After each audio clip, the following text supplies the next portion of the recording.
certain regard, une émission au service de l'écologie et de la transition énergétique. Un certain regard, émission animée par Christophe Normier. Bonjour à tous. Aujourd'hui, nous recevons Hubert Barbieux, maire de Vézelay dans l'Yonne. Notre débat porte sur la cohabitation entre éolien et paysage, éolien et économie touristique, éolien et labellisation par l'UNESCO. Cet entretien sera suivi par quelques points particuliers en lien avec notre entretien.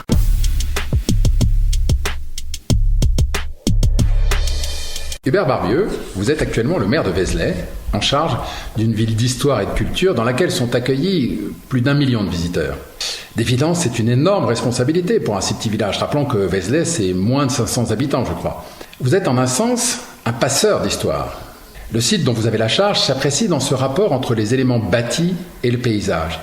Il s'inscrit dans un paysage remarquable, je dirais même, il fait le paysage. Le label UNESCO, le label Grand Site de France sont des reconnaissances importantes. Mais quels sont les enjeux ? Comment conserver un tel patrimoine en le conjuguant avec la nécessaire mutation liée aux activités humaines ? Ce sont là des questions majeures pour l'avenir de la France. Vézelay est un des sites, mais cela est commun à la France entière. C'est bien évidemment important pour la région et encore plus pour votre village. Alors ma première question, monsieur le maire, sera: l'UNESCO a labellisé Vézelay comme une valeur universelle exceptionnelle, apportant ainsi une reconnaissance mondiale de ce joyau. Pour autant, aux confins de ce paysage, des projets éoliens sont nombreux, au risque d'encercler Vézelay. Les questions simples, c'est: l'UNESCO accepte-t-elle une telle présence dans le paysage de Vézelay ? Y a-t-il un risque de perte de label UNESCO, comme c'est le cas à plus petite échelle du village de Montpérou, dans le Puy-de-Dôme, qui est menacé aujourd'hui de perdre son label du plus beau village de France ? Pour eux, les conséquences d'une installation industrielle n'est pas neutre. Comment vous voyez les choses ici à Vézelay ? Eh bien, à Vézelay, nous sommes aujourd'hui très préoccupés par les projets éoliens qui nous entourent. Je rappellerai, comme vous le soulignez il y a quelques instants, que Vézelay dispose du label de l'UNESCO et dispose de 2 labels UNESCO. Un label UNESCO, je tiens à le préciser, pour la basilique et la colline, un label UNESCO pour les chemins de Saint-Jacques. On a 2 labels UNESCO et les 2 pourraient être remis en cause avec les projets éoliens. En effet, ces projets éoliens se pointent à l'horizon, c'est le cas de le dire, et menacent le paysage. Et le label UNESCO n'est pas un label perpétuel, c'est un label qui est remis en cause tous les 5 ans. Tous les 5 ans. Et par conséquent, on a des comptes à rendre pour pouvoir poursuivre ce même label. Et la modification du paysage est un impact évident parce qu'il est d'abord visuel, avant d'être ensuite économique, on pourra en reparler. Cet impact visuel peut nous faire perdre un label UNESCO. Et vous disiez que Vézelay, c'était aussi un label UNESCO sur le chemin de Saint-Jacques. Ça signifie quoi ? Parce que autant sur la colline, sur la basilique, on mesure bien qu'il y a un site, mais le chemin, c'est quelque chose qui est en mouvement. C'est un chemin de Saint-Jacques qui part d'Aquin jusqu'en Occitanie. Et toutes les communes qui sont traversées par ce chemin ont une petite portion de ce chemin labellisé. Ça signifie que, en fait, dans ce paysage, cette labellisation parle du mouvement. Donc ces transitions de paysage que l'on a sur Vézelay représentent autant d'éléments à sauvegarder selon l'UNESCO. Il y a les deux, il y a le statique, je vais dire c'est le paysage qui entoure Vézelay et sa basilique et sa colline, mais aussi ce chemin d'itinérance. D'accord. Qui va d'Aquin jusqu'en Occitanie. Et c'est le préfet d'Occitanie qui est responsable de l'intégralité du chemin. Du chemin de Saint-Jacques. J'évoquais dans ma petite introduction le label Grand Site de France. Où en êtes-vous dans cette recherche de label ? Nous sommes dans la démarche préparatoire au Grand Site de France. Les démarches qui initient les Grands Sites de France sont des démarches qui sont toujours longues. Il est habituel que ça dure 8 à 10 ans. Aujourd'hui, nous avons passé les premières étapes qui sont la pré-labellisation, avec le dépôt et la mise en valeur d'un cahier d'actions à mener. Il y a 26 grandes actions qui sont colligées dans ce document et que nous sommes chargés de mettre en œuvre progressivement. Quel est l'enjeu d'un tel label ? C'est une compensation, si vous voulez, par des aides et autres possibilités de mettre en évidence des projets. Nous avons un cahier d'action qui en comprend 26, qui ne concerne pas que Vézelay, je tiens à le préciser, ça concerne aussi les 17 communes qui nous entourent, le Grand Site de France. Donc c'est vraiment le site dans son intégralité avec le joyau au cœur. Voilà.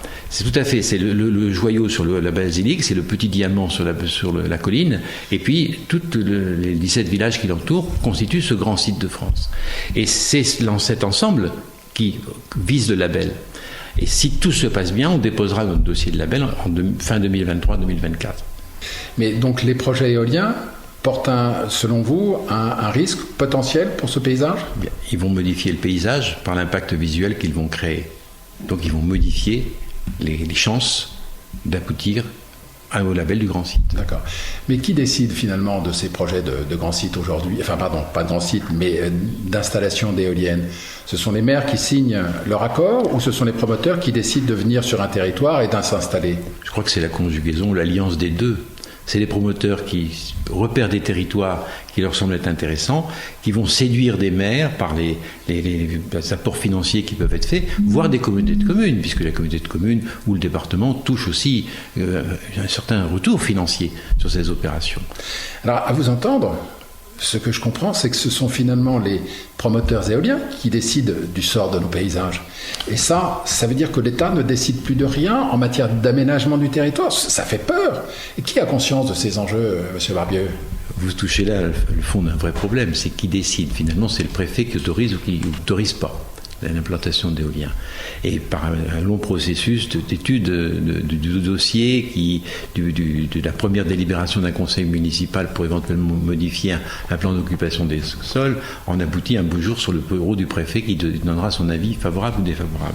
Et ce long processus fait intervenir beaucoup de personnes, beaucoup de commissions, et des commissions avec parfois des avis contradictoires. Imaginez un projet éolien sur une communauté de communes qui va impacter physiquement par l'installation sur une commune un ensemble de champs éoliens, elle va en tirer bénéfice, mais elle va impacter toutes les communes aux alentours. Visuellement, elle va impacter, bien sûr. Et elle va impacter le bassin paysager dans lequel elle s'inscrit. Et puis peut-être pas que le paysager, il y a aussi les nuisances qui peuvent parfois être sonores, qui peuvent être aussi des nuisances sur la flore, la faune, qui peuvent aussi des nuisances sur les humains. Très bien. Dans l'hypothèse d'une modification substantielle des paysages par la mise en place d'éoliennes, croyez-vous que cela aurait un impact sur l'économie de votre village ? Bien, notre village est un village touristique, avant tout. Même si nous avons les commerces de base du quotidien qui font que le village se revitalise, on le voit aux acquisitions de maisons et aux nouveaux habitants, mais c'est un village qui vit d'abord et avant tout du tourisme. Et il est évident qu'un impact visuel éolien directement en covisibilité avec Vézelay détruirait les belles photos et les belles images que les touristes peuvent observer. Et conséquence, ça aura des impacts économiques, on en est absolument convaincu. Et je reprends votre remarque tout à l'heure sur la labellisation Grand Site de France. Cette labellisation est quelque chose qui pourrait mettre Vézelay à l'abri de telles installations industrielles ? Non, pas forcément.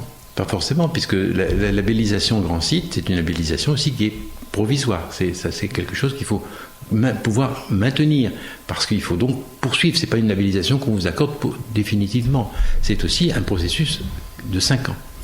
Et conséquence pratique, il faut constamment maintenir l'intégralité du paysage ou sa qualité paysagère. Et par conséquent, c'est incompatible avec les installations éoliennes. Alors, là aussi, ce que je comprends, c'est que certaines activités humaines ont plus d'impact que d'autres dans l'économie de votre village. En un mot, comment situez-vous l'éolien dans ce registre ? Est-ce que c'est un risque majeur ? Est-ce que l'industrie du vin, puisque votre commune produit son propre vin, est-ce que cette industrie représente un risque majeur pour l'équilibre de votre village et de son attractivité? Est-ce que l'éolien est un risque majeur pour l'attractivité de ce paysage?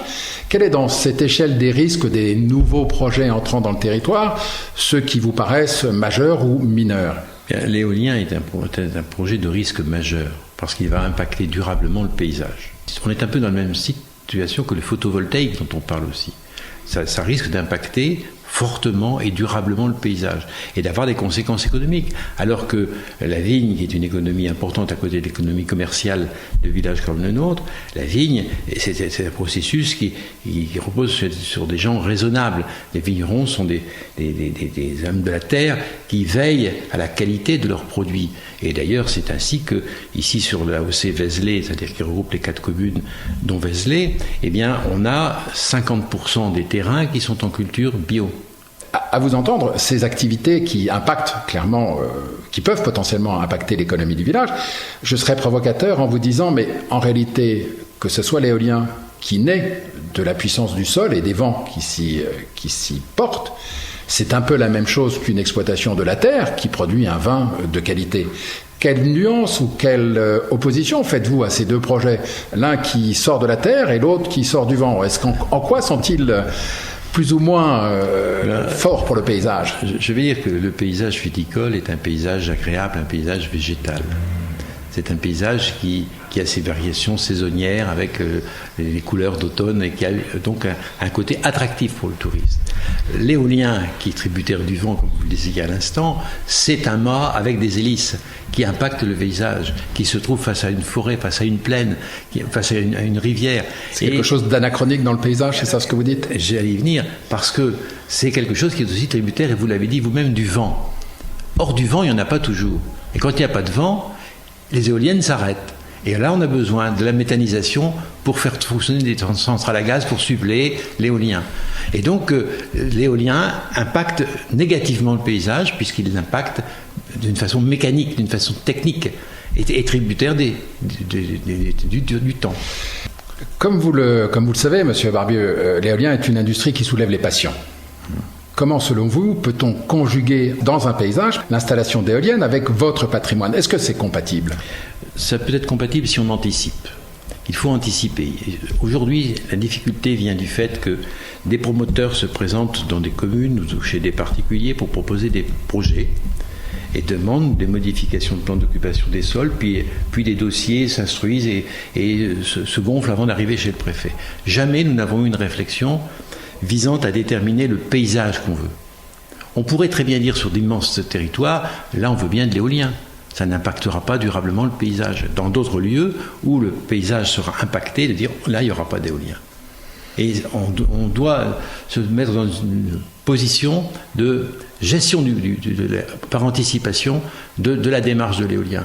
Et auquel cas, si dans les schémas et les plans d'occupation des sols, les choses ont été déterminées comme interdisant l'éolien, pour ne pas avoir les conséquences impactantes de ces vues sur le paysage, eh bien on aura fait une grande étape, et non pas d'être passif et d'attendre qu'on vienne à nous.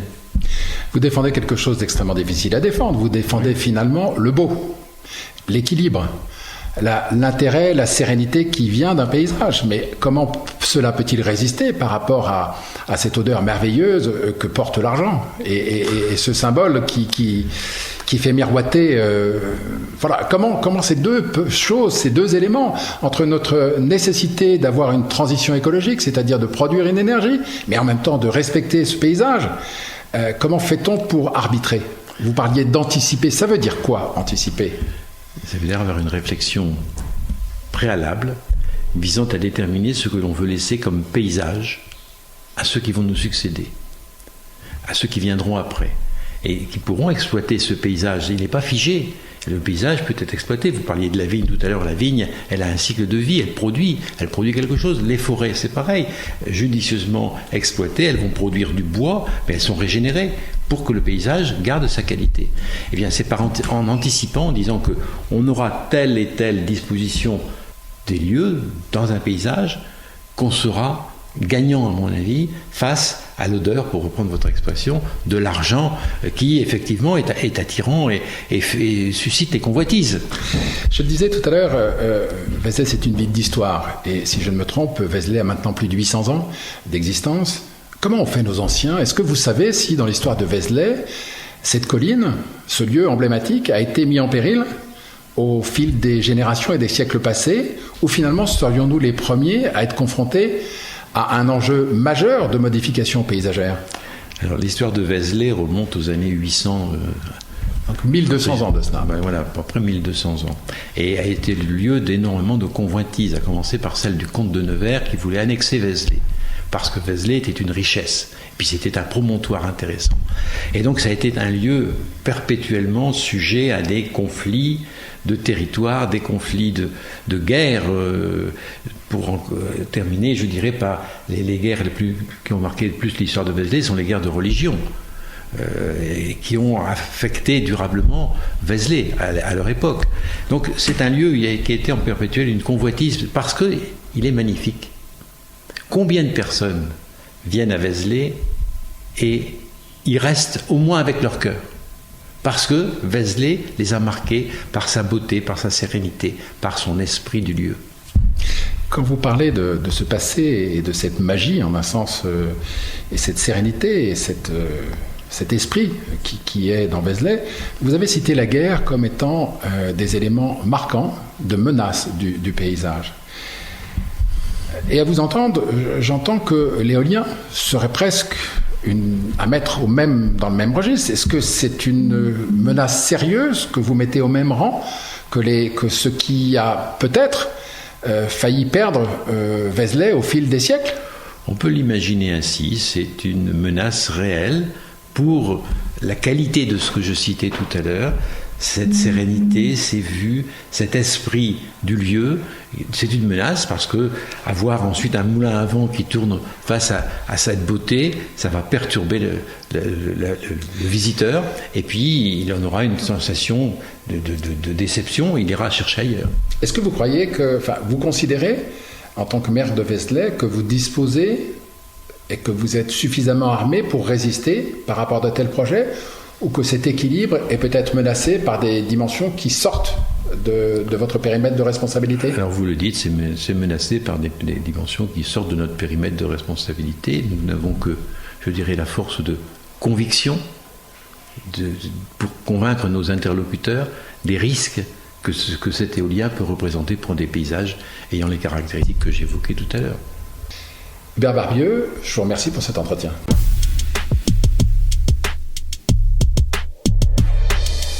Pour faire suite à l'entretien d'Hubert Barbieux, je vais aborder rapidement 3 points particuliers. Tout d'abord, notons que 70% des projets éoliens en France sont contestés, que plus de 2000 associations anti-éoliennes se sont constituées au fil des ans. Notons que dans une volonté d'accélération des processus d'implantation de nouveaux parcs, le pouvoir politique en place a décidé d'un certain nombre de mesures, comme par exemple la suppression du premier degré de juridiction ou encore la fin des enquêtes publiques en présentiel. L'objectif de ces mesures vise à accélérer la mise en place de ces parcs. Dans ce contexte, il convient donc de s'interroger sur l'impact environnemental et social de ces parcs. Dans un premier point, je rappellerai que la diversité de nos paysages est un capital extrêmement puissant pour la France. Le paysage est notre bien commun.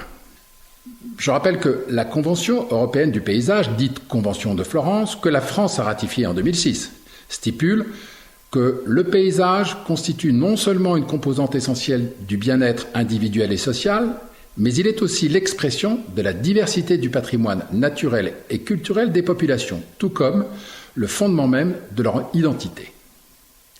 Alors, face à ce constat, nous devons nous interroger sur l'implantation des éoliennes industrielles. Faut-il courir le risque de dénaturer profondément nos paysages au profit de l'intérêt financier de promoteurs éoliens? Nos champs peuvent-ils devenir des zones industrielles? En second lieu, j'évoquerai un sondage récent, réalisé par Opinionway en mars 2022, qui semble démontrer sans appel l'impact négatif de l'éolien sur les populations avoisinantes. Ce sondage nous dit que les habitants des communes rurales se disent favorables à un encadrement plus strict des déploiements des nouvelles éoliennes. En effet, 88% des Français estiment qu'ils devraient être éloignés des sites protégés, comme les parcs nationaux et régionaux, les monuments historiques ou les sites inscrits au patrimoine mondial de l'UNESCO, comme nous venons de l'évoquer concernant Vézelay. Ce sondage constate aussi que l'implantation de nouvelles éoliennes ne fait pas consensus. Là encore, 90% des répondants estiment que les conseils municipaux des communes concernées devraient avoir le droit de s'y opposer et 84% encore considèrent que les riverains devraient également avoir leur mot à dire. D'où l'importance de la prise en compte de ces dimensions locales des projets. Enfin, avec ce dernier point, nous pouvons nous interroger sur le lien entre éolien et santé. Là encore, un rappel. Selon l'Organisation mondiale de la santé est un état de complet bien-être physique, mental et social et ne consiste pas seulement en une absence de maladie ou d'infirmité. On comprend que le paysage constitue un cadre sensible de l'existence humaine.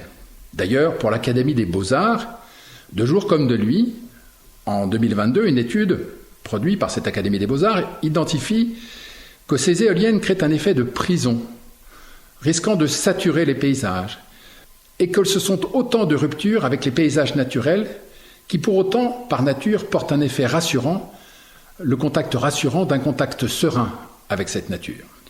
Par ailleurs, notons que l'autorité publique a marqué son intention de faire de la biodiversité une grande cause nationale, afin d'élargir et de prolonger la loi du 8 août 2016 sur la reconquête de la biodiversité, de la nature et des paysages. Alors, avec de tels objectifs, chacun peut alors légitimement espérer que les paysages seront mieux considérés. Mais nous le savons, la limite de tels engagements vient de la conjugaison des objectifs aux conséquences contradictoires. Alors, qui l'emportera ? Une production d'énergie sensible aux retombées financières parfois trop attrayantes pour certains ? Ou bien servira-t-il la sagesse d'une protection durable de nos paysages ? Où se trouve l'intérêt général ?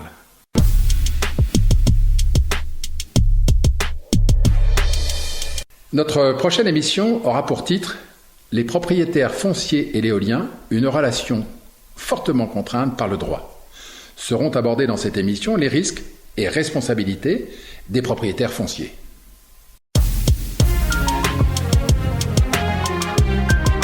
Un certain regard, une émission au service de l'écologie et de la transition énergétique. Un certain regard, émission animée par Christophe Normier.